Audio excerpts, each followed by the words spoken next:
مدير الفني لفريق الاهلي كابتن محمد، اهلا بيك معانا. وخلاص 5 دقايق وهنفطر، صح ولا لا؟ تراضي عن النتيجه ولا لا؟ لا والله، بص يعني طبعا بسم الله الرحمن الرحيم. انا احب احيي طبعا كابتن هشام وكل الاخوه في الاستوديو الكباتن بتوعنا.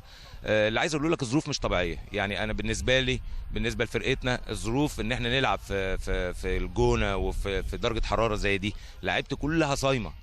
وطبعا حته الصيام وعدم الصيام ودي ما نقدرش نتكلم فيها. بس احنا معلش اسمح لي يا كابتن يوسف، احنا مع بعض في سفريات ماشي بره وبتبقى اللعيبه صايمه برضه، يعني عشان مش عايزين نحمل الموضوع. لعيبه الاهلي واخده على الاجواء دي. عشان اتكلم في ان احنا عندنا ملاعب وعندنا اضواء مصر مليانه ملاعب، اللي امنها في الجونه يامنها في اي استاد تاني.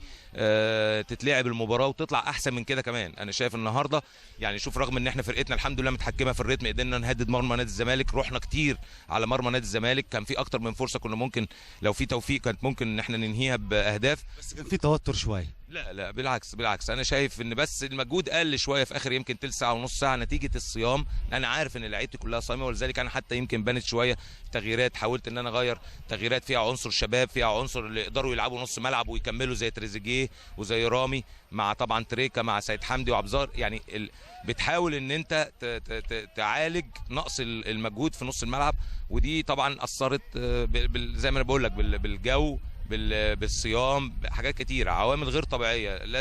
لا احنا ولا نادي الزمالك متعودين على الاجواء دي. الحضور الجماهيري طبعا انا مبسوط ان الملعب النهارده دي يعني حاجه جميله جدا وحاجه ايجابيه ان الملعب يكون مليان النهارده بالجمهور.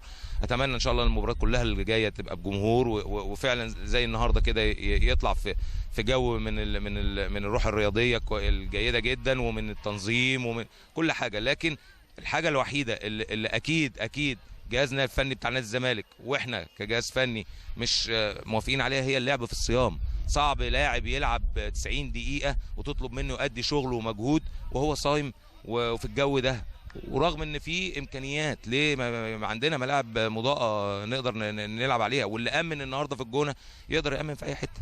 طب انت هتفطر ايه النهارده؟ لسه والله مش باين، بس يعني لسه هنروح